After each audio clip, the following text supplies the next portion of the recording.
Hello বাবু বাবুনিরা, সবাইকে স্বাগতম জানাচ্ছি আমাদের 10 ডেজ আইসিটি ফ্রি লাইভ ক্লাসের এপিসোড 6-এ। আচ্ছা, তো আমরা এর আগে প্রায় 5টা এপিসোড দেখেছি। তো আমি প্রথম থেকে একটু ফ্ল্যাশব্যাক দিয়ে আমাদের সেই প্রথম এপিসোড থেকে 5 নম্বর এপিসোড পর্যন্ত যা যা বলেছি, পড়িয়েছি, ফিল দিয়েছি, সেসব নিয়ে একটু সামারি দিয়ে দিই। তারপরে শুরু করব আজকের একটা জাক্কাস এপিসোড 6।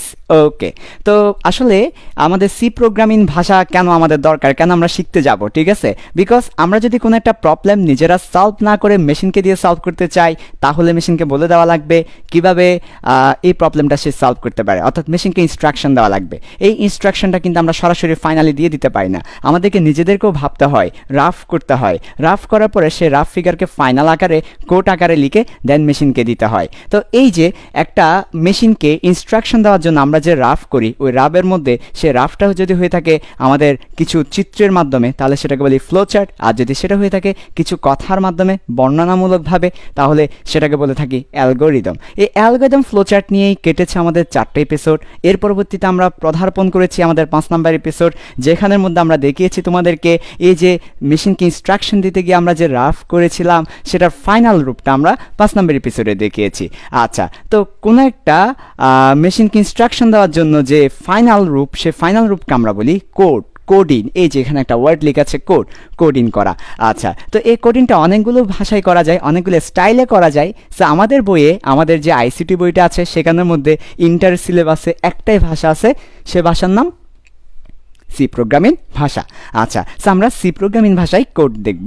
তো আমরা আমাদের লাস্ট এপিসোডে দেখেছি এবং বলেছিলাম যে ধরো আমরা কোনো একটা লেখা বা কোনো একটা কিছু আমরা আমাদের আউটপুটে, আমাদের মনিটরে, আমাদের স্ক্রিনে দেখাতে চাচ্ছি। তো কোনো কিছু যদি স্ক্রিনে দেখাতে চাই, হ্যাঁ, তাহলে আমরা কি করতে পারি, কিভাবে আমরা কোডটা লিখতে পারি? তো গত ক্লাসে আমরা দেখিয়েছি একটা ফাংশন আছে, একটা ফাংশন আমাদের সি প্রোগ্রামিংয়ে বিল্ড করা আছে, তৈরি করা আছে, আগে থেকে কেউ তৈরি করে রেখেছে।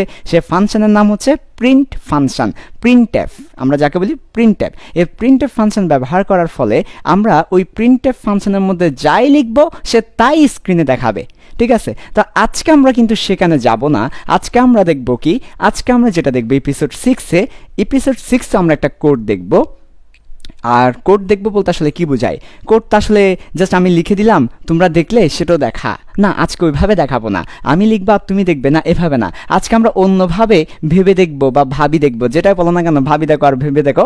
আজকে আমরা দেখবো প্রথমত কোডের স্ট্রাকচার, আর এই স্ট্রাকচারের প্রত্যেকটা হরফের ব্যাখ্যা, প্রত্যেকটা ওয়ার্ডের ব্যাখ্যা, যে এই জিনিসটা কেন লিখবো, ওইটা কেন লিখবো না, এটা কিভাবে এসেছে, ওইটা কিভাবে আসেনি, এই বিষয়গুলো তোমাদেরকে একেবারে খুবই ভেঙ্গে ভেঙ্গে ফিল দিব আজকের এপিসোডে। সো সাথেই থাকুন। তো প্রথমে দেখো, আজকে আমরা যেই কোডটা করব সেটার নাম হচ্ছে ইউজার, অর্থাৎ যারা আমাদের এই কোড ব্যবহার করবে, সেই ইউজার থেকে আমি একটা সংখ্যা ইনপুট হিসেবে নিব, নেওয়ার পর আবার সেটা আউটপুটে দেখাবো। ইউজারকে বলবো, বাবু একটা সংখ্যা দাও। বাবু একটা সংখ্যা দেওয়ার পরে সেই সংখ্যাটা আমরা নিব, নিয়ে মেশিনের কোথাও রাখবো। এর পরবর্তীতে আবার সে বলবে, এবার আমাকে দেখাও তো আমি কি দিয়েছিলাম, এবার তাকে দেখাবো। অর্থাৎ ইউজার থেকে একটা ইনপুট নিব, আবার সেটা আউটপুটে দেখাবো। আচ্ছা, আজকের কোডে গতকালকের কোডও চলে এসেছে। গতকালকের কোডে আমরা দেখাইছি কিভাবে আউটপুট দেখাতে হয়। তো সে আউটপুটের বিষয়টা আজকে চলে এসেছে, সাথে আরেকটা নতুন জিনিস যুক্ত হয়েছে, সেটা হচ্ছে কি ইনপুট কিভাবে নিতে হয়। তাহলে আজকের কোডে বেসিক্যালি আমরা কিভাবে ইনপুট নিতে হয় এবং আউটপুট দেখাতে হয়, সেই বিষয়টা নিয়েই দেখাবো। আচ্ছা, তাহলে আর আমাদের আজারা বক বক বাদ দিয়ে আমরা এখন শুরু করি আমাদের কোড। ওকে, একদম প্রথমে দেখো, যে কোনো কোড লিখতে যাও বা যাই করতে চাও না কেন, তোমাকে প্রথমে বুঝতে হবে আমি এই কাজটা কিভাবে করলে আমি আমার ডেস্টিনেশন বা আমাদের গন্তব্যে পৌঁছাতে পারি, কি ধাপগুলো অতিক্রম করলে, কি সিঁড়ি উপরে উঠলে আমি ওই জায়গায় পৌঁছাতে পারি। দেখো, আমাদের এখানের মধ্যে একটা সংখ্যা ইনপুট নিতে হবে, তারপর আউটপুট দেখাতে হবে। তাহলে আমার কি কি করা লাগবে, আমার কি কি কাজ করা লাগবে, আমরা একটু সেটা আগে বোঝার ট্রাই করি। আচ্ছা, আমাদের প্রথম কাজটাই হবে ইউজারকে বলা। কাজ 1, প্রথম কাজটাই হবে ইউজারকে বলা। তাহলে আমরা ইউজারকে বলবো একটা সংখ্যা দেওয়ার জন্য। ইউজারকে বলবো, বাবু একটা সংখ্যা দাও, একটি সংখ্যা দাও। বাবু যখন একটা সংখ্যা দিয়ে দিবে, তারপর আমাদের দ্বিতীয় কাজ হবে বাবু যে সংখ্যাটা দিবে সে সংখ্যাটা নেওয়া। তাহলে সংখ্যাটা ইনপুট হিসেবে গ্রহণ করা, এটা হবে আমাদের দ্বিতীয় কাজ। তাহলে বাবুকে বলবো গিভ মি এ নাম্বার, এর পরবর্তীতে সে যখন নাম্বার দিবে তখন সেটাকে আমরা ইনপুট হিসেবে গ্রহণ করব, ঠিক আছে। আচ্ছা, এরপরে ইনপুট হিসেবে তো গ্রহণ করলেই হবে না, তো গ্রহণ করার পরে রাখবে কোথায়? বুকের মাঝে, হৃদ মাঝে, কোথায় রাখবে এই সংখ্যাটাকে?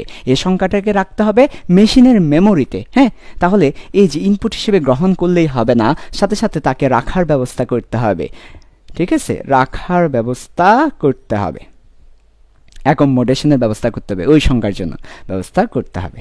আচ্ছা, এর পরবর্তীতে কাজ কি? তুমি সংখ্যাটা নিয়ে রেখে দিবে বুকের মাঝে। না না, এটা বলে নাই, বলছে আউটপুট আবার তাকে দেখাতে হবে। ওর বাবারে, শখ কত দেখছো, শখ কত দেখছো, দিছে তো দিছে, আবার বলে দেখাও। তাহলে কাজ 3 হচ্ছে আউটপুটে সেটা দেখানো, শো করা, দেখানো, ঠিক আছে। ওকে, এই 3টা কাজ যদি আমরা করতে পারি তাহলে মোটামুটি আমাদের কোড লেখা শেষ। তবে আরেকটা অপশনাল কাজ আছে, কারো যদি খুব বেশি দরকার হয় তাহলে সে এই কাজটা করে নিতে পারে। তুমি যে 3টি কাজ করেছো, করার পরে কোড লিখে কোডটা রান করবে, কোডটা কি ঠিকমতো কাজ করছে, তোমার কি অপারেশন সাকসেসফুল হয়েছে নাকি হয় নাই, ওই শুদ্ধি পরীক্ষা, ওই টেস্ট বা চেক যদি আমরা করতে চাই তাহলে আমরা সেটা করতে পারি। তাহলে আমাদের প্রোগ্রামটা অথবা আমাদের যে কোডিংটা লিখেছি সেই কোডটা সাকসেসফুল হয়েছে কিনা, সাকসেসফুল হয়েছে কিনা সেটা আমরা চেক করতে পারি যদি কারো মন চায়। এটা হচ্ছে অপশনাল একটা কাজ, ঠিক আছে। তাহলে এই 4টা কাজের মধ্য দিয়ে আমরা আমাদের কোডটা লিখতে পারি। দেখো কি কি কাজ করা লাগছে। ইউজারকে বলতে হবে বাবু একটা সংখ্যা দাও, তার পরবর্তীতে যখন বাবু একটা সংখ্যা দিবে সেটা ইনপুট হিসেবে নিয়ে সেটা মেমোরিতে রাখার ব্যবস্থা করতে হবে। তার পরবর্তীতে আউটপুটে সেটা দেখাতে হবে, যেহেতু বলেছে একটা সংখ্যা নিয়ে আবার দেখাও। আচ্ছা, আর বলেছে কি আরেকটা অপশনাল কাজ, যদি আমাদের প্রোগ্রামটা সাকসেসফুল হয়েছে নাকি কোনো এরর দেখাচ্ছে সেটা আমরা চাইলে চেক করে নিতে পারি। আচ্ছা, এই 4টা কাজের উপর ভিত্তি করে আমরা আমাদের কোডটা লিখব, ঠিক আছে। ওকে, দেখো তো প্রথমেই দেখো এখানের মধ্যে ইউজারকে একটা সংখ্যা দিতে বলা, তো স্ক্রিনে আমরা দেখাবো বাবু একটা সংখ্যা দাও, এটি স্ক্রিনে দেখাবো। তো স্ক্রিনে যদি কোনো কিছু দেখাতে হয় তাহলে একটা ফাংশন আমরা গত ক্লাসে পড়িয়েছি, সেই ফাংশনটা হচ্ছে কি, একটা ফাংশন আমরা গত ক্লাসে পড়িয়েছি যে ইউজারকে কোনো কিছু যদি স্ক্রিনে দেখাতে হয়, মনিটরে দেখাতে হয়, ডিসপ্লে করতে হয়, তাহলে একটা ফাংশন আছে, সেটা হচ্ছে প্রিন্ট ফাংশন, প্রিন্টএপ। এই প্রিন্টএপের কাজ হচ্ছে কোনো কিছু স্ক্রিনের মধ্যে দেখানো। তুমি এই প্রিন্টএপ ফাংশনের মধ্যে যাই লিখবে সে তাই দেখাবে, ঠিক আছে। তাহলে প্রিন্টএপ দিয়ে আমরা বাবুকে বলে দিব বাবু একটা সংখ্যা দাও। আচ্ছা, ঠিক আছে, ওকে গেল। তারপর আমি জাস্ট আপাতত একটু করে কি ওয়ার্ডসগুলো লিখে রাখছি, আমি কিন্তু এখনো কোডিনে যাচ্ছি না, কারণ আমি কিন্তু চাই না আমার বাচ্চারা সরাসরি কোডিনে গিয়ে সেটা মুখস্থ করুক। আমি চাই যে বাচ্চারা ভাবো যে কিভাবে আসলে কোড লিখতে হয়, নট কোড লিখাবো না তোমাদেরকে, কোড শিখাবো না, কিভাবে লিখতে হয় সেটা শিখাবো। বুঝাতে পেরেছি? সো কিভাবে করলে তুমি অ্যাকচুয়ালি নিজে নিজে না দেখে, কারো কাছ থেকে না শিখে, কোনো বই ফলো না করে নিজে নিজে পরীক্ষার হলে তুমি নিজে লিখতে পারবে। আমি সেটাই দেখাচ্ছি যে নিজের মাথা থেকে কিভাবে কোড লিখতে পারবে, সে ওয়েটা দেখিয়ে দিচ্ছি। হ্যাঁ, আচ্ছা, ওকে দেখো তাহলে আমার যেহেতু বলেছে বাবুকে একটা সংখ্যা দাও, এটা স্ক্রিনে দেখাতে হবে, মনিটরে দেখাতে হবে, তাই আমরা এই ফাংশনটা ব্যবহার করব। এর পরবর্তীতে চলে আসে এবার 2 নম্বর কাজ, সংখ্যাটি ইনপুট হিসেবে গ্রহণ করা এবং সেটাকে রাখার ব্যবস্থা করা। এখানে কিন্তু 2টা কাজ আছে, একটা হচ্ছে ইনপুট হিসেবে গ্রহণ করতে হবে, আর একটা হচ্ছে রাখার ব্যবস্থা করতে হবে। তবে এখানে একটা কথা বলে নিই, রাখার ব্যবস্থা আগে করতে হবে, গ্রহণ করার আগে রাখার ব্যবস্থা করতে হবে।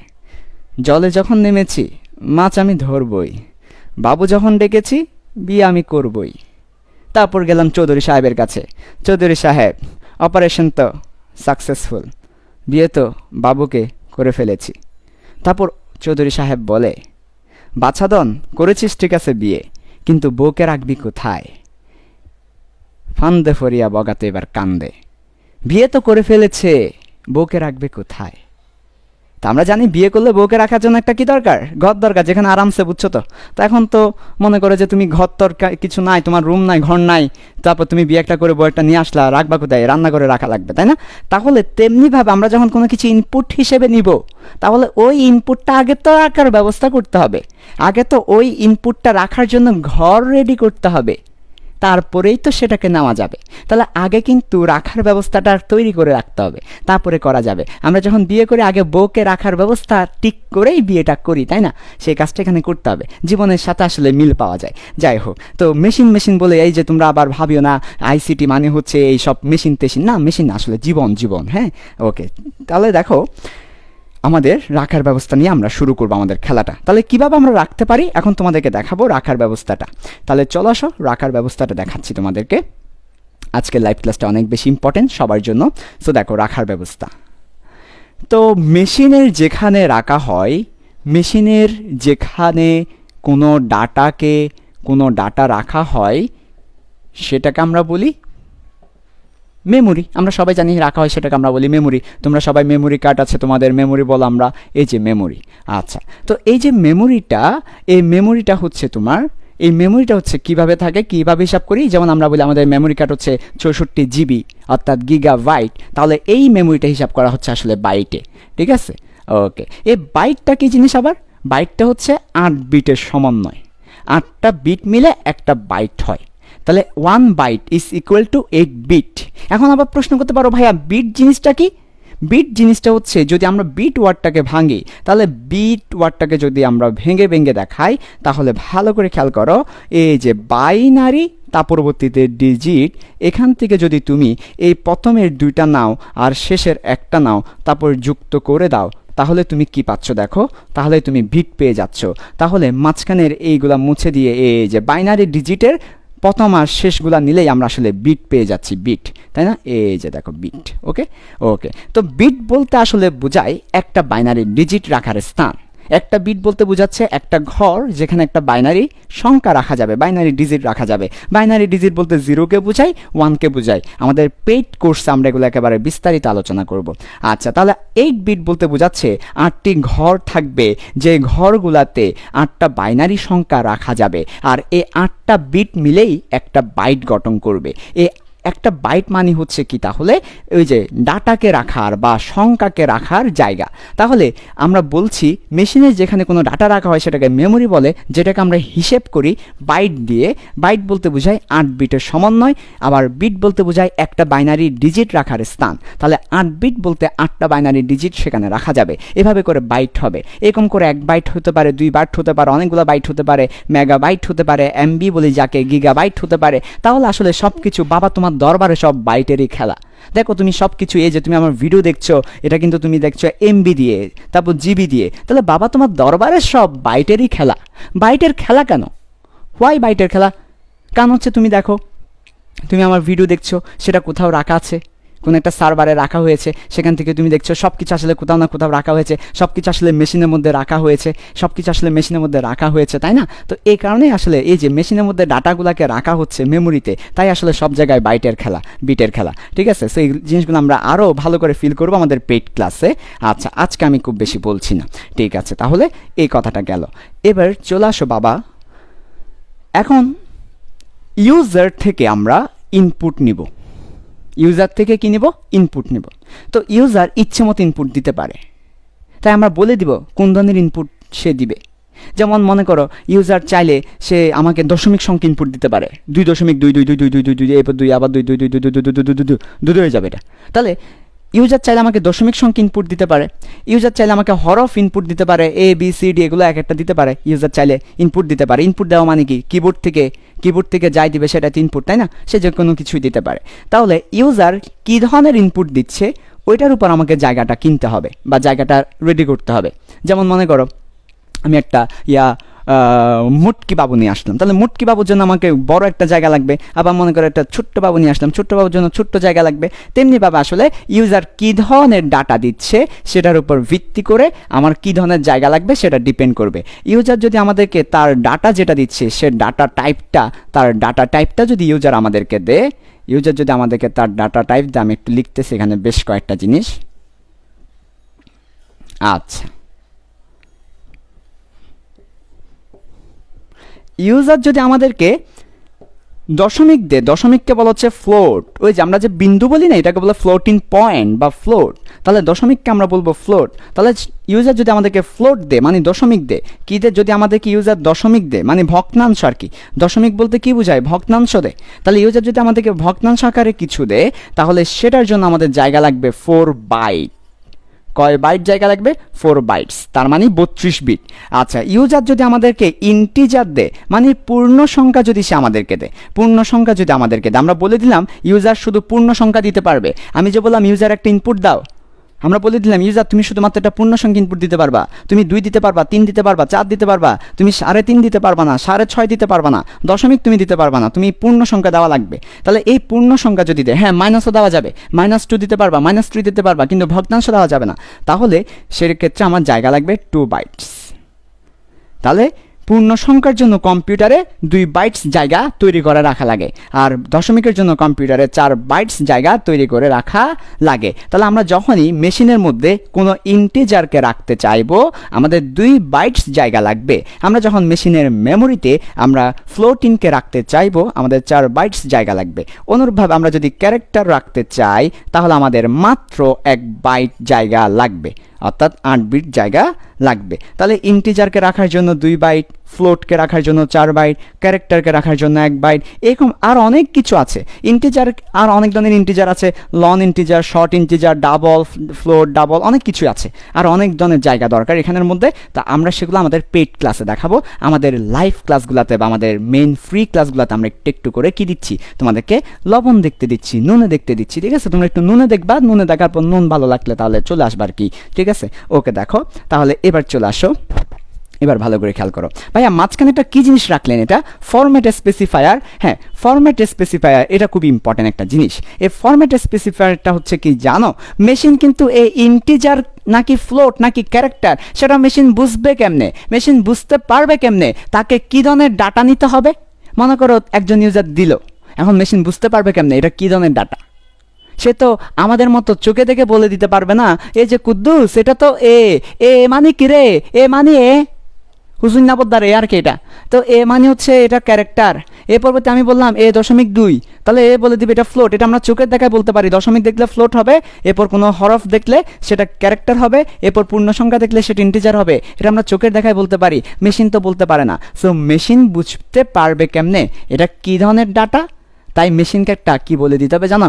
ফরম্যাট বলে দিতে হবে, ফরম্যাট বলে দিতে হবে। ফরম্যাট দেখে আসলে সে বুঝতে পারবে যে এটা কী ধরনের ডাটা। আমরা যে কোনো কিছু যদি অচেনা কিছু থাকে, আমাদেরকে একটা ফরম্যাট বলে দেওয়া লাগে, এই ফরম্যাটে থাকলে এটা এরকম হবে, এই ফরম্যাটে থাকলে এটা এরকম হবে। যেমন তোমরা দরখাস্ত লেখার ক্ষেত্রে, অ্যাপ্লিকেশন লেখার ক্ষেত্রে একটা ফরম্যাট থাকে, তোমরা আবার চিঠি লেখার ক্ষেত্রে, প্রেমপত্র লেখার ক্ষেত্রে, ঠিক আছে, লেটার লেখার ক্ষেত্রে তোমাদের আরেকটা ফরম্যাট থাকে। তুমি ফরম্যাট দেখে বলে দাও যে এটা কি অ্যাপ্লিকেশন নাকি এটা লেটারের ফরম্যাট। তাহলে লেটারের ফরম্যাট একটা, অ্যাপ্লিকেশনের ফরম্যাট একটা, ফর্মাল লেটার একটা, ইনফর্মাল লেটার আরেকটা। তেমনিভাবে ফরম্যাট দেখে আসলে মেশিন বুঝতে পারবে এটা কি ইন্টিজার নাকি ফ্লোট নাকি ক্যারেক্টার। তো ফরম্যাটগুলো ভালো করে খেয়াল করো। ইন্টিজারের জন্য ফরম্যাট হচ্ছে D, ফ্লোটের জন্য ফরম্যাট হচ্ছে F, ক্যারেক্টারের জন্য ফরম্যাট হচ্ছে C। আর ফরম্যাট যে এটা যে ফরম্যাট সেটা বুঝতে পারবে কেমনে? এটা তো একটা হরফও হতে পারে, তাই সামনে একটা স্পেসিফায়ার সাইন দিয়ে দিতে হবে। এটাকে বলা হচ্ছে ফরম্যাট স্পেসিফায়ার। স্পেসিফায়ার মানে স্পেসিফিক করে দিয়েছে। মেশিন যখনই D দেখবে, মেশিন বুঝে নিবে এটা ইন্টিজার। মেশিন যখনই F দেখবে বুঝে নিবে এটা ফ্লোট। মেশিন যখনই C দেখবে বুঝে নিবে এটা ক্যারেক্টার। তার মানে তুমি এই যে F সংখ্যাটাকে, এই যে F ক্যারেক্টারটাকে D কে এবং C কে তুমি স্পেসিফিক করে দিয়েছো মেশিনের জন্য। মেশিন যখনই D দেখতে পাবে সে বুঝতে পারবে যে এখানে ইন্টিজার দেওয়া হবে, যখনই সে F দেখতে পারবে বুঝতে পারবে যেখানে ফ্লোট দেওয়া হবে, যখনই C দেখতে পাবে তখনই সে বুঝতে পারবে এখানে ক্যারেক্টার দেওয়া হবে। তুমি তাহলে ফরম্যাটটাকে স্পেসিফিক করে দিয়েছো, তাই এদেরকে বলা হচ্ছে ফরম্যাট স্পেসিফায়ার। আর সামনে এ ধরনের একটা পার্সেন্টেজ সাইন দিয়ে তুমি বোঝাতে চাচ্ছ এটা যে একটা ফরম্যাট। এটা তো অন্য কিছুও হতে পারে, এটা একটা হরফ হতে পারে। না না, এটা হরফ নয়। %D যখন দেখবে সে বুঝতে পারবে যে এখানে বোঝানো হচ্ছে ইউজার তাকে ইন্টিজার দিবে। বুঝতে পারছি? আচ্ছা, তখন তোমাদের একটা প্রশ্ন আসতেই পারে, ক্যারেক্টারের জন্য C আসছে, ফ্লোটের জন্য F আসছে, আয়ের জন্য এখানে তো আয় আসার কথা, আয় আসলো না কেন? D কেন আসলো? ডি আসছে কারণ হচ্ছে আসলে দেখো ভালো করে, ইন্টিজার যে আমরা বলি পূর্ণ সংখ্যা, যেমন পূর্ণ সংখ্যাটা আসছে কোথায় থেকে? পূর্ণ সংখ্যার কনসেপ্টটা কি? পূর্ণ সংখ্যার কনসেপ্টটা হচ্ছে এই যে আমরা বলি 10 ভিত্তিক যে গণনাগুলো করতাম, যে 10, 100, 1000, 10,000, 1,00,000, এই যে একক, দশক, শতক, সহস্র, অযুত, নিযুত, এই যে তো 10 ভিত্তিক যে গণনাগুলো করতাম ওইখান থেকে আসলে পূর্ণ সংখ্যাটা আসছে। তো পূর্ণ সংখ্যাকে তাই আমরা কি বলি না, আসলে ইন্টিজার না বলে আরেকটা ওয়ার্ড বলতে পারি যে ডেসিমাল। ডেসিমাল শব্দের অর্থ কিন্তু তোমাদের 10 ভিত্তিক পূর্ণ সংখ্যা, আমরা যে ডেসিমাল বলি, ডেসিমালটা হচ্ছে 10 ভিত্তিক সংখ্যা যেটা আছে 0, 1, এরপর 01 এর 1 0, এরপর 1 1 1 2 1 3 1 4 2 9 3 4, এই সবগুলো সংখ্যা যে আমরা লিখি পূর্ণ সংখ্যা, এটা কিন্তু আসলে ওই ডেসিমাল নাম্বার 10 ভিত্তিক থেকে আসা। এই ডেসিমালের ডি থেকে আসলে এটাকে ডি দ্বারা প্রকাশ করা হয় ফরম্যাট স্পেসিফায়ারে, ঠিক আছে? তাহলে আমরা আই দ্বারা প্রকাশ না করে এটাকে ডি দ্বারা প্রকাশ করছি ডেসিমাল থেকে, অর্থাৎ পূর্ণ সংখ্যা থেকে। পূর্ণ সংখ্যাকে আমরা আসলে ওই ডেসিমাল থেকে পূর্ণ সংখ্যার কনসেপ্টটা আসাই, তো আমরা এখানে ডি দ্বারা প্রকাশ করছি। তাহলে ভাইয়া ভালো করে খেয়াল করো, তাহলে যখনই আমাদের ইউজার একটা ইন্টিজার ইনপুট দিবে তখন আমরা বলে দিব যে পার্সেন্টেজ ডি। যখনই ইউজার একটা ফ্লোট আমাদেরকে দিবে তখন আমরা বলে দিব পার্সেন্টেজ এফ, এবং সেটার জন্য মেশিন 4 বাইট জায়গা তৈরি করে নিবে। তাহলে এই জিনিসটা কেন দরকার? ওই জায়গা তৈরি করার জন্য। আমরা বলেছিলাম আমাদের কিন্তু একটা কাজ করতে হবে, রাখার ব্যবস্থা করতে হবে। এই রাখার ব্যবস্থার জন্যই আসলে এই কাজটা সে করে নিবে, রাখার ব্যবস্থার জন্য। আচ্ছা ঠিক আছে, এখন এখানে একটা বিষয় বলে দিচ্ছি তোমাদেরকে। সে বিষয়টা হচ্ছে ইউজার চাইলে ইচ্ছে মতো যে কোনোটা দিতে পারে না। তুমি আগেই বলে দেওয়া লাগবে ইউজারকে কোন ধরনের ইনপুট সে দিবে। যে ধরনের ইনপুট সে দিবে ওই ধরনের জায়গাটা আগে থেকে রেডি রাখতে হবে। হুট করে তুমি চাইলে যে কোনো ইচ্ছা মতো ইউজার একবার দশমিক দিবে, একবার ক্যারেক্টার দিবে, একবার ইন্টিজার দিবে, না, যে কোনো একটা, হয় ইন্টিজার, না হয় দশমিক, না হয় ক্যারেক্টার, আগে থেকে বলে রাখতে হবে। তার পরবর্তীতে ওই অনুযায়ী জায়গা রেডি করে রাখতে হবে। তবে চাইলে যে কোনো ধরনের দিতে পারে, সেটার জন্য আরও আস্তে আস্তে আরও সামনে আরও কোডিং আছে, আরও নিয়ম আছে। তবে আমরা যখন একদম সিম্পল শুরু করেছি, আমরা বিগিনার্স, তাই আমাদের জন্য আপাতত একদম সিম্পল কোড যখন লিখতে যাব আমরা যে কোনো একটা নিব, ঠিক আছে? আচ্ছা ঠিক আছে, ওকে, তাহলে আমাদের মেমোরিটা শেষ। তাহলে একবার যা পড়িয়েছি একবার সামারি দিয়ে দিই আমি। ইউজার থেকে একটা সংখ্যা নিয়ে সেটা আবার আউটপুটে দেখাতে হবে। এর জন্য আমাকে 3টা মেইন কাজ করতে হবে। একটা হচ্ছে বাবুকে বলতে হবে, ইউজারকে বলতে হবে বাবু একটা সংখ্যা দাও। সে যখন সংখ্যাটা দিবে সেটা নিয়ে রাখার ব্যবস্থা করতে হবে, তারপর সেটা দেখাতে হবে। তো আমরা একদম শুরু করেছি কি দিয়ে? দেখো, এই রাখার ব্যবস্থা কেমনে করতে হয় সেটা দিয়ে আগে শুরু করেছি। কারণ আমি বিয়ে করতে যাবো, তো আমাকে আগে বউকে রাখার জন্য একটা ঘর রেডি করতে হবে। তেমনি আমি একটা ইনপুট নিতে চাইবো, তো ইনপুট নেওয়ার জন্য আমাকে অবশ্যই ওই সংখ্যাটা রাখার জন্য আগে থেকে একটা কি করতে হবে? স্পেস রাখতে হবে বা রেডি করতে হবে, একটা ঘর রেডি করতে হবে। তো এই যে কোনো একটা সংখ্যা, কোনো একটা ডাটা, মেশিনের যেখানে কোনো ডাটা রাখা হয় মেমোরি, আর সেই মেমোরিকে হিসাব করা হয় বাইট দিয়ে। বাইট বলতে বিট বলতে বাইনারি ডিজিট। তাহলে যে ঘরে বাইনারি ডিজিট রাখা হয় সেটাকে বিট বলে। এই বিটের মধ্যে আবার টাইপস আছে, তুমি কোন ধরনের ডাটা দিচ্ছ সেই ধরনের ঘর তৈরি করা দরকার, সেই ধরনের ফরম্যাটে স্পেসিফায়ার দরকার। তো এই মেমোরিটাই আজকে বুঝালাম তোমাদেরকে। এটার আরও অনেক আছে, আসলে সি প্রোগ্রামিং আরও অনেক কিছুই আছে যেটা আমাদের পেইড কোর্সে পড়াবো তোমাদেরকে। এখানের মধ্যে জাস্ট একটু লবণ দেখতে দিলাম আর কি, ঠিক আছে? মন খারাপ করিও না বাবু, ওকে। এর পরবর্তীতে এবার চলে আসো, তাহলে আমাদের মোটামুটি রাখার ব্যবস্থাটা আমরা বুঝতে পেরেছি কিভাবে রাখতে হয় সেটা, ওকে, বুঝতে পারলাম, খুবই ভালো এবং খুবই ভালো। এবার আমরা তাহলে ইনপুটটা নিয়ে নিব। তাহলে আমাদের আরেকটা কাজ কি? ইনপুট নেওয়া। রাখার ব্যবস্থা আগে রেডি করে রেখেছি, আগেই রেডি করা আছে রাখার ব্যবস্থা, এবার ইনপুট নিয়ে রাখবো সেটাতে। তাহলে এবার দেখো, তোমাদেরকে দেখাবো এবার ইনপুট নিয়ে কিভাবে রাখতে হয় সেটা। ওকে, দেখো এবার ইনপুট নিয়ে কিভাবে রাখতে হয় সেটা দেখাবো। এটা দেখানোর পরে আমাদের কোডটা আমরা লিখে ফেলবো, শেষ হয়ে যাবে। মোটামুটি আমরা ধার প্রান্তে চলে এসেছি, ঠিক আছে? তাহলে ওকে, তাহলে দেখো এবার আমরা যেটা দেখাবো সেটা হচ্ছে কিভাবে ইনপুট নিয়ে রাখতে হয়। গতদিন আমরা দেখেছি প্রিন্টএফ নামক একটা ফাংশন আছে, যে ফাংশনের মধ্যে কিছু দিলে সে স্ক্রিনের মধ্যে সেটা দেখায়, ঠিক আছে? আচ্ছা ওকে, ভালো কথা। তাহলে এবার আমরা দেখব আরেকটা ফাংশন আমাদের আছে যেটা ইনপুট নিয়ে সে ইনপুটকে জায়গা বরাবর রাখে। তাহলে আমাদের এমন একটা ফাংশন দরকার, এমন একটা ফাংশন আমাদের দরকার, সাইম রহমান সরকার। ফাংশনটা কি? এমন একটা ফাংশন দরকার যেটা ইনপুট নিবে, 1 নাম্বার কাজ ইনপুট নিবে, তারপর কি করবে বলো না? তারপর জায়গা বরাবর রাখবে, ঠিক আছে? ওকে, একটা ইনপুট নিয়ে জায়গা বরাবর রাখবে, এ ধরনের একটা ফাংশন আমাদের দরকার। তাহলে চলো কিভাবে সেটা করতে পারি দেখি আমরা। সেটার জন্য একটা ফাংশন আগে থেকে তৈরি করে রেখেছে আল্লাহর খাস রহমত। স্ক্যানএফ নামক একটা ফাংশন কেউ আগে থেকে সেই প্রোগ্রামিংয়ে তৈরি করে রেখেছে, আল্লাহর খাস রহমত নাজিল হয়ে গেছে, ফলে আমাদের নতুন করে ফাংশন বানানোর দরকার নাই। এই ফাংশনের মধ্যে দিয়ে দিলেই আমাদের কাজ সম্পাদন হয়ে যাবে। আমাদের এমন একটা ফাংশন দরকার, সেই দরকারটাকেই কি করে দিয়েছে, বানিয়ে রেখেছে। এই ফাংশনের নাম হচ্ছে স্ক্যানএফ। তো স্ক্যানএফ ওয়ার্ডটাকে আমরা একটু ভেঙে দেখি।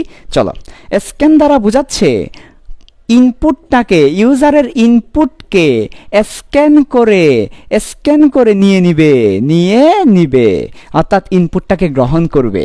তো কোনো কিছু গ্রহণ করতে হলে আমরা স্ক্যান করি না। যেমন তুমি যখন শেয়ার ইট দিয়ে একজনের সাথে আরেকজনের কুতকুত খেলতে যাও, শেয়ার ইট দিয়ে কুতকুত খেলতে যাও, ওই যে আধান এবং প্রধান, তখন সেখানে স্ক্যান করে নিতে হয়। বিকাশে যখন তুমি টাকা পাঠাতে চাও, তখন ওর নাম্বারটি স্ক্যান করে নিতে হয়। যে কোনো কিছুতে আসলে আমরা স্ক্যান করে নিই। আমরা যখন আমাদের এয়ারপোর্টসে বা বিভিন্ন জায়গায় মার্কেটে যাই, আমাদেরকে স্ক্যান করে নেওয়া হয়। সব কিছু আসলে স্ক্যান করে আসলে গ্রহণ করা হয়। আসলে স্ক্যানটা কেন করে জানো? স্ক্যানটা করে ওই ডাটাটা গ্রহণ করার জন্য। আমরা যখন কোনো একটা কিছু স্ক্যান করি, তখন ওর যে ইনফরমেশনগুলো আছে সেটা আমাদের কাছে চলে আসে, ওই ডিভাইসে চলে আসে। তো স্ক্যান করা অর্থ হচ্ছে কোনো কিছু গ্রহণ করা। তো আমরা এখানে স্ক্যান করে ইনপুটটাকে নিয়ে নিব। তো স্ক্যান করে ইনপুটটাকে নিব বলে এটার নাম হচ্ছে স্ক্যান, আর এফ দ্বারা বোঝাচ্ছি ফাংশন। তাহলে এখানে স্ক্যানএফ এই ওয়ার্ডটাই কেন ব্যবহার করলো ভাইয়া? এখানে তো আপনি ইনপুট অ্যাপ ব্যবহার করতে পারতেন, আপনি টেক অ্যাপ ব্যবহার করতে পারতেন, আপনি পুট অ্যাপ ব্যবহার করতে পারতেন, আপনি অনেক কিছু ব্যবহার করতে পারতেন। আপনি স্ক্যানএফ ব্যবহার করেছেন কেন? আসলে যে প্রথম এটা বানিয়েছে তার কাছে মনে হয়েছে যে স্ক্যান করে কোনো কিছু ইনপুট নেওয়া হচ্ছে, তাই সে নাম দিয়েছে স্ক্যানএফ। ওই দিন থেকে আজকে পর্যন্ত এটার নাম হয়ে গেল স্ক্যানএফ। তুমি যদি নিজে একটা ফাংশন বানাও এবং তুমি যদি চাও যেটার নাম তুমি ইনপুট অ্যাপ দিবা, তাও দিতে পারো। তবে যিনি বানিয়েছেন তিনি স্ক্যানএফ নাম দিয়েছেন। স্ক্যানএফ দ্বারা বোঝাচ্ছি ইনপুটকে স্ক্যান করে নিয়ে নিব। ওকে, এবার চলে আসো, যে কোনো ফাংশন বলতেই বোঝাচ্ছে একটা ফার্স্ট ব্র্যাকেট থাকবে। ফাংশন বললেই ফার্স্ট ব্র্যাকেট, আমরা জানি যে এফ অফ এক্স এই যে ফার্স্ট ব্র্যাকেট। ওকে, আচ্ছা, এর পরবর্তীতে এখানে দুইটা কাজ করা লাগবে। কয়টা কাজ করা লাগবে? এই ফার্স্ট ব্র্যাকেটের ভিতর এই ফাংশনের দুইটা কাজ। স্ক্যানএফ ফাংশনের কয়টা কাজ? দুইটা কাজ আছে স্ক্যানএফ ফাংশনে। কি দেখো ভালো করে। তাহলে আমরা বললাম স্ক্যানএফ ফাংশনটা কোনো কিছু স্ক্যান করে নিয়ে নিবে। ওকে, তো স্ক্যানএফ ফাংশনের দুইটা কাজ আছে। কয়টা কাজ? দুইটা কাজ, ভালো করে খেয়াল করো। স্ক্যানএফ ফাংশনের একটা কাজ হচ্ছে ইনপুটকে নেওয়া, আর একটা হচ্ছে এই যে, একটা হচ্ছে যেটা ইনপুট নিবে সেটা ইনপুট নেওয়া, আরটা হচ্ছে জায়গা বরাবর রাখা। তাহলে কয়টা কাজ এই ফাংশনের? দুইটি কাজ আছে। একটা হচ্ছে ইনপুটকে নিবে, আরটা হচ্ছে জায়গা বরাবর রাখবে। একটা হচ্ছে ইনপুটকে নিবে, আরটা হচ্ছে জায়গা বরাবর রাখবে। একটা হচ্ছে ইনপুটকে নিব, আরটা জায়গা বরাবর রাখবো। এই ইনপুটকে নেওয়ার জন্য প্রথমত আমাদের ইনভার্টেড কমা দিতে হবে। ইনভার্টেড কমার মধ্যে যা থাকবে সে তাই নিবে, এবং ইনভার্টেড কমার মধ্যে আমাদেরকে ফরম্যাট স্পেসিফায়ারটা দিয়ে দিতে হবে। আমরা মনে করো যে একটা ইন্টিজার ভ্যালু নিচ্ছি, ইন্টিজার, ঠিক আছে? আমরা একটা পূর্ণ সংখ্যা নিব এবং ইউজারকে বলে দিলাম, ইউজার বাবু তুমি শুধু পূর্ণ সংখ্যা দাও। ইউজারকে বলে দিছি একটা পূর্ণ সংখ্যা দাও। তাহলে আমরা ধরনের সংখ্যা নিব, শুধু পূর্ণ সংখ্যা নিব, অন্য কোনো সংখ্যা দিলে আমরা নিব না। আমরা শুধু পূর্ণ সংখ্যা নিয়ে আমরা দেখাবো তাকে। তাহলে দেখো, পূর্ণ সংখ্যা নেওয়ার কারণে, ইন্টিজার নেওয়ার কারণে ফরম্যাট স্পেসিফায়ার হবে %d। ওকে, এবং ফরম্যাট স্পেসিফায়ারকে আমাদের ইনভার্টেড কমার মধ্যে রাখতে হয়। তারপরে ইনভার্টেড কমার পরে গিয়ে একটা কমা দিতে হয়। ইনভার্টেড কমার আগে দিলে কিন্তু হবে না, পরে গিয়ে দিতে হবে। এটা ইনভার্টেড কমার পরে গিয়ে একটা কমা দিব। দেওয়ার পরে তার পরবর্তীতে ওই যে জায়গা বরাবর রাখতে হবে না? তো আমরা যে ইনপুটটা দিয়েছে সেটার জন্য আমরা এক্স বললাম, একটা চলক ঘোষণা করলাম এক্স। ভাইয়া চলক ঘোষণা করলেন কেন? চলক ঘোষণা বলতে আসলে কি বোঝায়? দেখো, এখানে আমরা একটা চলক ঘোষণা করলাম। চলক বলতে আসলে বোঝাচ্ছে ওই মেমোরিটা, মেমোরির নাম। ভাইয়া মেমোরির নাম বলতে কি বোঝাচ্ছেন? মেমোরির নাম বলতে বোঝাচ্ছি ইউজার যে সংখ্যাটা আমাকে ইনপুট দিয়েছে সেটা তো কোনো একটা ঘরে রেখেছি। যেমন ইউজার যদি আমাকে ইন্টিজার দেয়, তার জন্য 2 বাইট জায়গা আমরা নিয়েছিলাম না? ওই 2 বাইট জায়গার নাম হচ্ছে এক্স। যেমন মনে করো যে ঘরের মধ্যে রুম আছে না, রুমের অনেকগুলো নাম আছে, যেমন মাস্টার বেড, চাইল্ড বেড, তারপর পরবর্তীতে হচ্ছে কিচেন, তারপর পরবর্তীতে হচ্ছে ওয়াশরুম, তারপর পরবর্তীতে ড্রয়িং রুম, ডাইনিং রুম, তারপর বলতেছে কুদ্দুসা রুম, উসুন্নাবাদ্দার রুম, মাহবুবাদ্দার রুম, আর বউর রুম, আর ফুতর নাতির রুম, এরকম অনেকগুলো রুমের নাম আছে না? তেমনিভাবে এরকম ঘর, এই যে আমি যে ইউজার থেকে একটা ইনপুট নিয়ে রাখবো, তো সেই ঘরের একটা নাম আছে না? সেই ঘরের নামটাই হচ্ছে এক্স। এক্স নামক ঘরে তাকে রাখতে হবে। এক্স নামক ঘরে ইউজার যেটা দিবে সেটা রাখতে হবে। ইউজার মনে করো 2 দিল, ওই 2টাকে এক্স নামক ঘরে রাখবো। ইউজার মনে করো 10 দিল, ওই 10টাকে এক্স নামক ঘরে রাখবো। তাহলে ইউজার আমাকে যাই দিবে সেটা কোনো একটা ঘরে রাখতে হবে, ওই ঘরের নামটাই হচ্ছে এক্স। ওই এক্সটাকে বলছি মেমোরির নাম, ঘরের নাম, চলকের নাম। বুঝাতে পেরেছি? ঠিক আছে, তাহলে আমরা এখানের মধ্যে আমরা একটা এক্স নিলাম।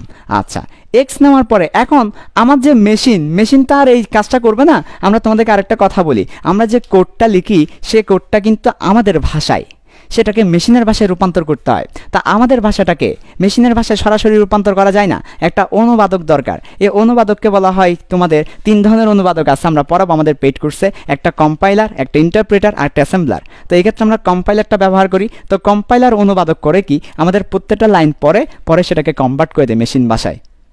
তো কম্পাইলার যখন পড়তে যাবে তখন কম্পাইলার বুঝতে পারবে কেমনে এটা যে একটা ঘরের নাম, এটা যে একটা ঘর, এটা যে একটা ঘর, জায়গা, এই যে জায়গা বরাবর রাখবো।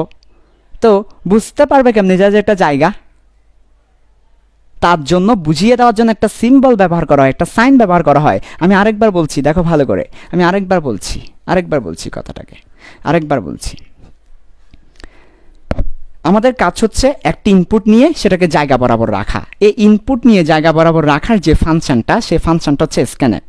এই স্ক্যানএফ ফাংশনটা একটি ইনপুট নিয়ে জায়গা বরাবর রাখে। তাহলে কয়টা কাজ? 2টা কাজ, একটা ইনপুট নেওয়া, একটা জায়গা বরাবর রাখা। এই ইনপুট নেওয়াটার ক্ষেত্রে ভালো করে খেয়াল করো, এই যে ইনপুট নেওয়ার কথা বলেছি না, ইনপুট নেওয়াটা কিভাবে ইনপুট নেছে? ফার্স্টে ইনভার্টেড কমা থাকে, ইনভার্টেড কমার মধ্যে একটা ফরম্যাট স্পেসিফায়ার দিয়ে দেওয়া হয়। কোন ধরনের ইনপুট সে নিবে সেটা তাকে বলে দেওয়া হয়, যে কোন ধরনের ইনপুট সে নিবে। %d তার মানে সে ইন্টিজার ইনপুটটা নিবে, %f তার মানে সে দশমিক ইনপুটটা নিবে, ফ্লোট, %c তার মানে সে ক্যারেক্টার ইনপুটটা নিবে। বুঝাতে পেরেছি? নেওয়ার পরে এবার বর্তীতে সেটা রাখতে হবে জায়গা বরাবর। এই জায়গা বরাবর রাখার জন্য যে জিনিসটা সে নিল সেটা কোথায় রাখবে? যে জিনিসটা সে নিল সেটা রাখবে কোথায়, সেটার জন্য ওই ঘরের নামটা বলে দেওয়া হয়। তো মনে করো আমরা ঘরের নামটা এক্স বললাম, তুমি চাইলে ঘরের নামটা ওয়াই বলতে পারো, জেড বলতে পারো। তুমি আগে থেকে কিন্তু বলে দিবে ঘরের নামটা কি, আগে থেকেই আমরা বলে দেব ঘরের নামটা কি, সেই ঘরের মধ্যে রাখতে হবে। এখন কম্পাইলার বুঝবে কেমনে এটা যে ঘরের ঠিকানা? তাহলে এখানে একটা অ্যাড্রেস সাইন দিতে হবে। এই অ্যাড্রেস সাইন ভালো করে খেয়াল করো, এই যে অ্যাড্রেস সাইনটা কীভাবে দিচ্ছি দেখো। ফার্স্টে এবার দাগ দিব, তারপর একটা ছোট্ট মাথা দিব, তারপর প্যাড দিব। ভাই কীভাবে দিলেন? প্রথমে একটা দাগ দাও, দিছি, তারপর একটা ছোট্ট মাথা দিয়ে ঘুরাই আনছি, তারপর একটা প্যাড দাও, দিছি। এই তাহলে আরেকবার দেখো, এই এই এই এই সাইনের নাম কি?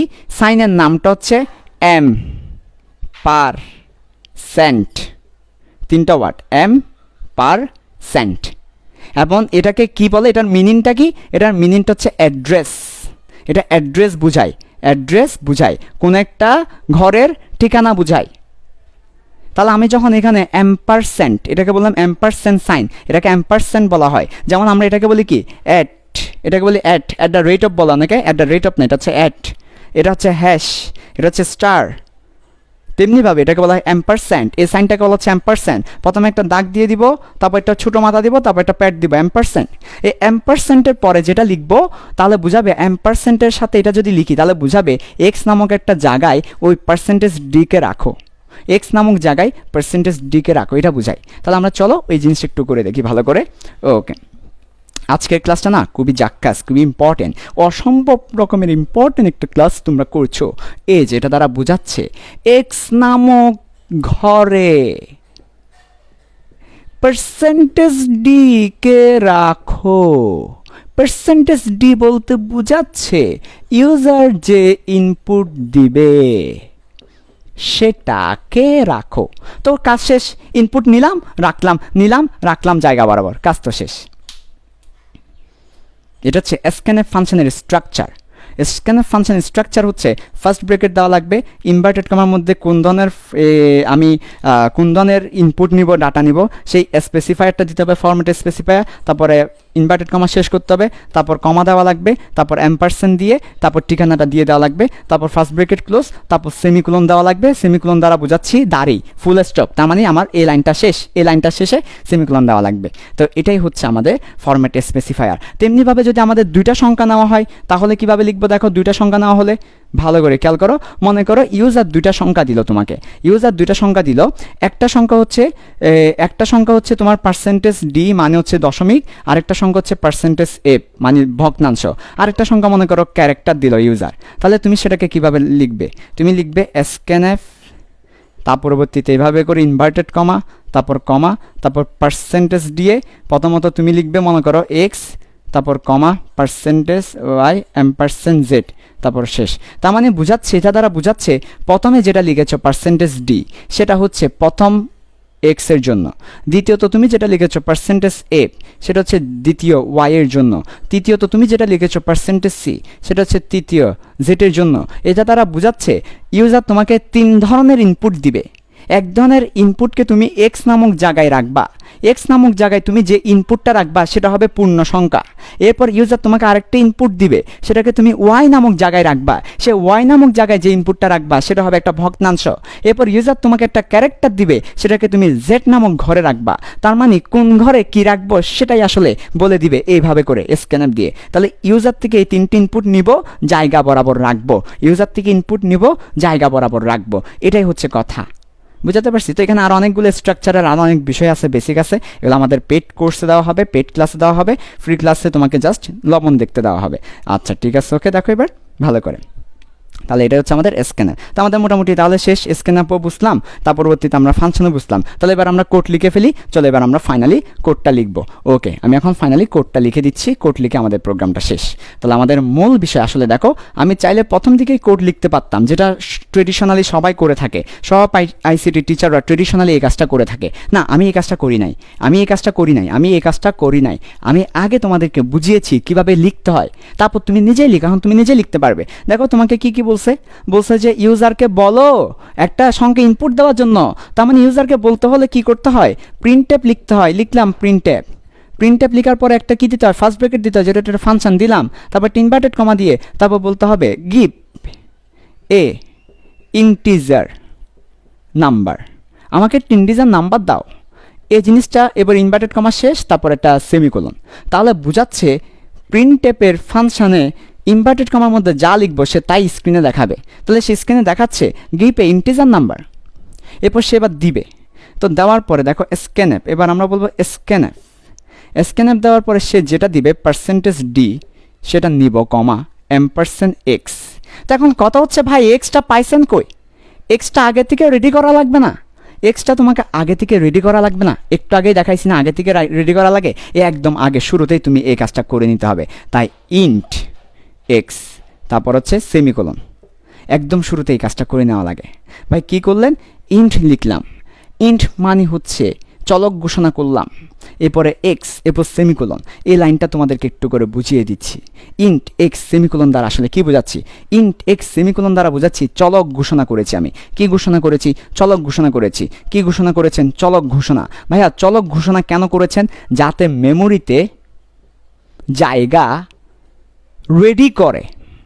আমি যে একটা সংখ্যা রাখতে যাব, আমাকে মেমোরিতে একটা জায়গা রেডি করতে হবে, যাতে মেমোরিতে জায়গা রেডি করে, সেজন্য চলক ঘোষণা করেছি। এই চলক ঘোষণার নিয়মটা কি? চলক ঘোষণার নিয়ম হচ্ছে প্রথমত চলকের ধরন বলতে হবে, তারপরে চলকের নাম বলতে হবে। এটাই হচ্ছে চলক ঘোষণার নাম। তাহলে ভেরিয়েবলস টাইপ, আমাকে ভেরিয়েবলের টাইপটা বলতে হবে, ডাটা টাইপটা বলতে হবে, তারপরে নাম বলতে হবে। তো দেখো আমি ফার্স্ট অফ অল ইন্ট লিখলাম। ইন্ট দ্বারা বুঝায় এটা ইন্টিজার টাইপসের।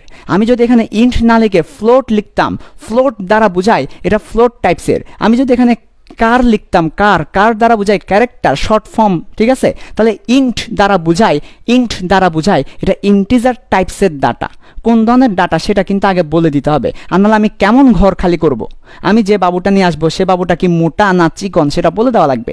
তেমনি আমি যে সংখ্যাটা নিব সেটা কি ফ্লোট, দশমিক, সেটা কি ক্যারেক্টার, সেটা কি ইন্টিজার, সেটা বলে দেওয়া লাগবে। তার পরবর্তীতে তার নামটা দেওয়া লাগবে। তো তাহলে আমরা বললাম ইন্ট মানে হচ্ছে তোমার ডাটা টাইপ অথবা ভেরিয়েবল টাইপ, তার পরবর্তীতে তার নামটা দিলাম এক্স। তুমি চাইলে এখানে তার নামটা এক্স না দিয়ে তুমি চাইলে এখানে তার নামটা বাবু দিতে পারো। বাবু হচ্ছে একটা চলক, তুমি যাই দিবে এখানে তাই। তবে এভাবে যে কোনো কিছু দেওয়া যায় না, কিছু নিয়ম আছে, নিয়ম অনুযায়ী দিতে হয়। তো সেই নিয়মগুলো আমরা আমাদের পেড কোর্সে শেখাবো। আচ্ছা তাহলে আপাতত আমরা এক্স দিয়ে করতেছি। তাহলে দেখো একটু ভালো করে, প্রিন্টএফ, তার পরবর্তীতে ভালো করে খেয়াল করো, তাহলে ইন্ট তার পরবর্তীতে এক্স, তারপর সেমিকোলন। সেমিকোলন দিতেই হবে, যে কোনো একটা লাইন শেষ সেমিকোলন দিয়ে দিতে হবে, বিকজ কম্পাইলার যখন তোমার এটাকে অনুবাদ করতে যাবে তখন সে একটা লাইন পড়বে, সেমিকোলন পেলে সে কনভার্ট করবে, আরেকটা লাইন পড়বে, সেমিকোলন পেলে কনভার্ট করবে, লাইন পড়বে, কনভার্ট করবে, প্রত্যেকটা লাইন এভাবে কনভার্ট করে করে করে করে তারপর সে কাজটা করবে। আচ্ছা ঠিক আছে, তাই আমাকে প্রত্যেকটা লাইনের শেষে সেমিকোলন দিতে হবে, প্রত্যেকটা লাইনের শেষে সেমিকোলন দিতে হবে, আর নাহলে তোমার কোড রান করবে না। ঠিক আছে, তাহলে ইন্ট এক্স দিলাম, প্রিন্টএফ দিলাম, স্ক্যানএফ দিলাম, তার পরবর্তীতে আমি কি করলাম, সংখ্যাটা নিয়ে নিলাম, এবার সে সংখ্যাটা আমি দেখাবো। তাহলে এবার আবার প্রিন্টএফ দ্বারা দেখাবো, কোন সংখ্যাটা দেখাবো, যে সংখ্যাটা আমি নিয়েছি সে সংখ্যাটা আমি দেখাবো। আচ্ছা, তো সে সংখ্যাটা কিভাবে দেখানো যায়, এই যে আবার তুমি ফরম্যাট স্পেসিফায়ার দিবা, %d, তার পরবর্তীতে কমা দিবা, তার পরবর্তীতে জাস্ট এক্স দিবা। এই আবার কেন ফরম্যাট স্পেসিফায়ার দিছেন ভাইয়া, কারণ এবার ফরম্যাট স্পেসিফায়ার %d দ্বারা বোঝাচ্ছি, এই যেখানে যে %d দিয়েছি, এই %d দ্বারা বোঝাচ্ছি ওই যে পরে যে আছে এক্স তাকে দেখাবে। এবার কিন্তু আর এম্পারসেন্ট দিতে হবে না, কারণ এবার কিন্তু আমরা এম্পারসেন্ট মানে হচ্ছে কোথাও রাখার জন্য দেওয়া, তাই এবার তো আমাদের রাখা আছে। এবার আমরা জাস্ট এক্স ঘোষণা করে দিলাম, এক্স যখন বলে দিবে এখানে এক্স তুমি কোথায় আছো, ও খুঁজে নিবে এক্স কোথায় আছে, এর পরবর্তীতেও সেটা এখানে দেখাই দিবে। আর %d দ্বারা বোঝাচ্ছি এক্সের ধরনটা আর কি, এই %d দ্বারা এক্সকেই বোঝাচ্ছি। তো আমি যদি এখানে সরাসরি এক্স লিখতাম, দেখো কি হইতো, আমি যদি এখানে সরাসরি এক্স লিখতাম, আমি বললাম প্রিন্টএফ ফাংশনের ইনভার্টেড কমার মধ্যে যা লেখা হয় সে তাই দেখায়। তা আমি যদি প্রিন্টএফ ফাংশনের ইনভার্টেড কমার মধ্যে এক্স লিখতাম, তাহলে সে কিন্তু আমি যা দিচ্ছি সেটা দেখাইতো না। ইউজার মনে করো 3 দিল, তো সে 3 দেখাবে না, সে তোমাকে এক্স দেখাবে। তুমি 4 দিলেও এক্স দেখাবে, তুমি 5 দিলেও এক্স দেখাবে, তুমি এখানে যা লিখছো সে হুবহু তাই দেখাবে। তো আমি যদি এখানে এক্স দিয়ে দিই, হুবহু সে এক্সই দেখাবে, তাহলে তো এক্স দেওয়া যাবে না, আমার এখানে দিতে হবে %d দ্বারা বোঝাচ্ছি সে দেখাবে ওই যে %d এর পরে সে পরে যা পাবে সেটাই দেখাবে। আসলে এই যে এক্সকেই সে দেখাবে, এক্সের মানকে সে দেখাবে। তো এক্সের মানকে সে দেখানোর জন্য %d পরবর্তীতে গিয়ে এক্স দিলাম। আচ্ছা, তাহলে আমাদের কোড শেষ মোটামুটি, এই যে আমাদের কোডটা। তো এখন ভালো করে খেয়াল করো, এই প্রিন্টএফ, এই স্ক্যানএফ, এই প্রিন্টএফ এগুলো তুমি পাইছো কোথায়, এগুলো কেউ একজন বানিয়ে রেখেছে, কোথায় বানিয়ে রেখেছে সে একটা হেডার ফাইলে রাখছে। ওই হেডার ফাইলের নামটা কি, স্ট্যান্ডার্ড ইনপুট আউটপুট। এগুলো আগেই বলছি যে আমাদের প্রিন্টএফ এবং স্ক্যানএফ আন্তর্জাতিক মানের, তাই এটা স্ট্যান্ডার্ড ইনপুট আউটপুট এবং এটা হেডার ফাইলে রাখা হয়েছে। তাহলে আমরা বলবো এটাকে যুক্ত করে দাও, হ্যাশট্যাগ ইনক্লুড যুক্ত করে দাও। ঠিক আছে, ভালো কথা, standard input output dot header ফাইলকে। তার পরবর্তীতে এবার মেইন ফাংশন শুরু করো, এখানে একটা মেইন ফাংশন দেওয়া লাগে, ইন্ট মেইন ফাংশন শুরু করলাম, তারপর সেকেন্ড ব্র্যাকেট দাও, এর পরবর্তীতে রিটার্ন 0 দাও, তার পরবর্তীতে সেকেন্ড ব্র্যাকেট শেষ করো। এই রিটার্ন 0 ইন মেইন, এগুলো হচ্ছে মেইন ফাংশনের অংশ, এগুলো নিয়ে বিস্তারিত আমাদের আজকের লাইভ ক্লাসে বলবো। সো কেউ আজকের লাইভ ক্লাস মিস দিবা না। তাহলে আমরা দেখলাম এটা হচ্ছে পুরোটা একটা কোড, এই কোড যদি তুমি লিখে রান করো দেখবে যে তোমার সে একটা সংখ্যা দিবা, ওই সংখ্যাটা সে আবার কি করবে তোমাকে দেখাবে। তো এটাই হচ্ছে আমাদের সেই কোডটা। চেষ্টা করেছি বেসিক্যালি আজকে এই ভেরিয়েবল ডিক্লারেশন মানে চলক ঘোষণা, আর এই যে স্ক্যান কেমনে করতে হয়, ইনপুট কেমনে নিতে হয়, সেটাই ছিল আজকের মূল বিষয়।